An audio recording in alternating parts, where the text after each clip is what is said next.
Welcome back to the Gweilo 60 channel. This one's going to be a little bit different. We're going to go from the studio to the streets of Nanning. Yes, sirree. I'm not freaking blind, guys. It's Gweilo style. I think it's Thursday. You could die.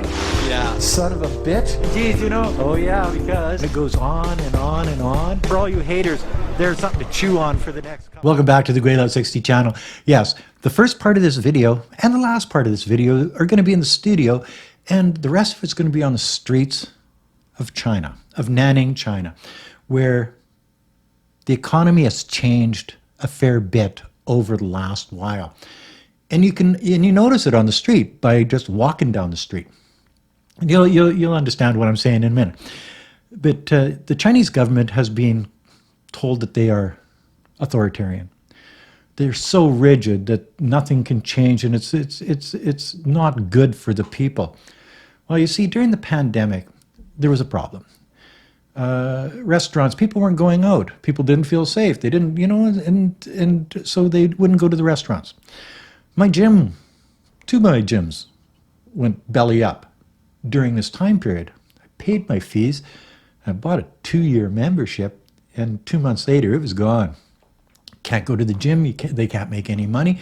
And so the economy was sort of in trouble for these smaller businesses that were the mom and pa operations.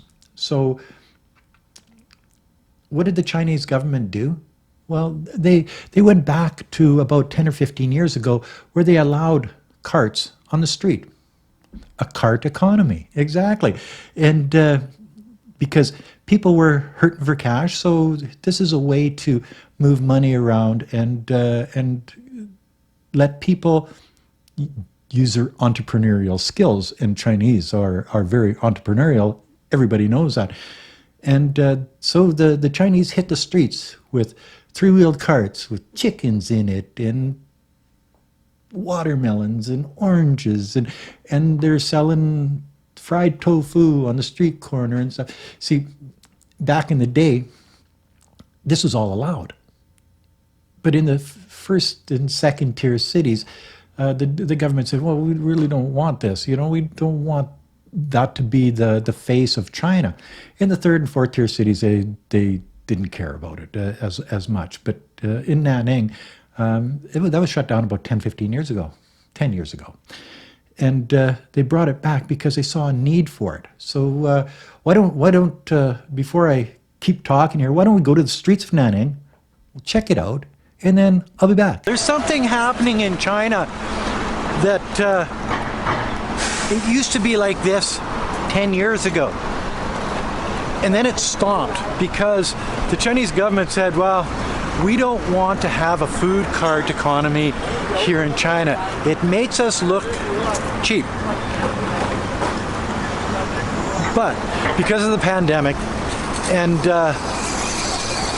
the economic strain of the pandemic, because a lot of people lost their jobs, a lot of things shut down. Even here in China, you had people losing their jobs and whatever. So one way to bolster the economy is to allow these street carts to be out on the street again, and at least in places like Nanning City. The police used to come along and grab these carts and take them away, and you'd never see them again, or anything that was in the cart. Well, it looks like those days are over. Hello. Hello. He's got one word, you know what I mean? It's just the way it is. But you can buy anything here, from fruit to pigeons and chickens, and and it's all for a very good price, because they've got a 3-wheeler, they've got the product, and it goes on and on and on. I heard you never know what to believe in the news nowadays. It's all disinformation, misinformation, he said, she said, they said. But the word that I heard was the Communist Party of China didn't want this type of society or economy in places like Beijing and Shanghai and Tianjin and Chongqing and Guangzhou and places like that. They figured that they're above that. Well, there's a lot of people in China. Oh, I know it's loud, but that's just the way it is. There's a lot of people in China that have lower income, that these carts are a way to make a living in hard times. And because China's had hard times because of the pandemic, I think it's a great idea. Not only that, but there's deals to be made here on the street, because they may say they want this for it, but you can dicker. Oh yes, this is China. You can dicker on anything. So whether it be watermelons or tea or chickens or pigeons, I don't know who would eat a pigeon myself. I think they're rats with wings, but that's another story. And this is a bit strange. I'm on the outskirts of the city, and this is a little strange because it's only about 3 o'clock in the afternoon. This sort of community usually comes out 5, 6 o'clock and goes till 10, 11 o'clock at night, and then they disappear to the next day. Look at the size of those jackfruits, guys. Holy smokes. They must be like 20, 30 pounds a pop. Look at that. And another thing I've been seeing on the streets of Nanning is a durian. The Chinese started growing durian, stinky fruit. Not allowed in a hotel in Thailand. You get fined for that, seriously. But you see it all over here in Nanning now, because it must be harvest season. But Wei Fong says she just hates that smell. But I love it. Oh yeah. It's sort of like stinky cheese to me. It's a Lidza season. These little round balls in there. Oh, they're so good. And he's gonna say hello again. No, he's not. Oh, he just about did. But when the cicado, they're a little bug that they rub their wings together, and they are loud that you can't hear.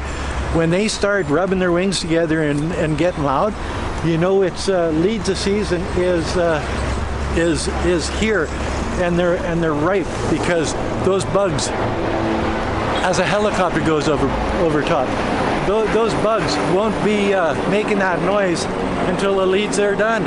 And we've been eating a lot of those over the last couple of days here, and it's so good. I'm telling you, you gotta love it. And yes, lots of people watch me do this because, for one thing, there's not a lot of Gweilo here in Nanning City. And then when you get into the semi-rural areas, and it may not look like it's a semi-rural area with high-rises all around, but we're basically on the outskirts of town. We're line 5, at the end of line 5, if people in Nanning know that.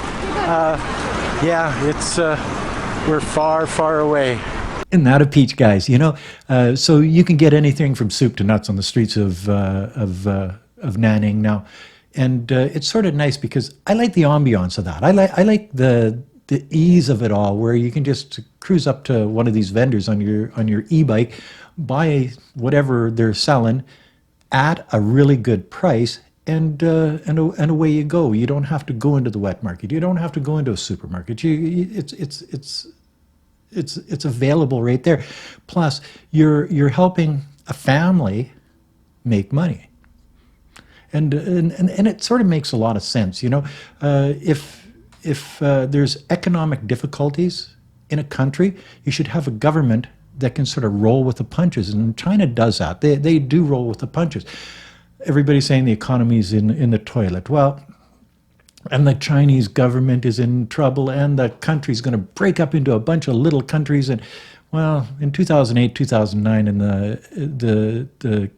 the financial crisis in the United States, when $200,000 houses were selling for $25,000 and nobody had any money and life was really in the toilet there, nobody said that the United States was going to break up. Well, that's because China doesn't fling that propaganda as good as the Americans can fling it, and I guess that's fodder for another video. But the idea is that when China has a problem, they fix it. Right now, they have a little bit of an economic hiccup. And what do? They lower interest rates. So it makes it easier for businesses to get loans. They lower interest rates for people moving into the city. Like urbanization is a big thing in China right now. They're moving into the city. They lower interest rates so people can buy homes cheaper. They just change rules. They just change the rules to make it easier for the people to survive. That's what you don't see in the West. The rules don't change. The bureaucracy is too deep. It takes too long. In China, it changes on a dime. And I think that's why China is able to do as good as they do. No country's perfect, but China's doing a lot better than any other country that I've ever been at. You can sit on the street and drink a beer, couple yen, 40 cents. I did a video the other day. It was 20 cents, 1 yen for a beer. And the barbecued beef was way more expensive. But that's, again, I digress because, 20-cent beers? Come on now. But you can see where one government works on behalf of the people to make their lives better by just changing the rules to help them make money, to help them support their families, to help them just do better in the world.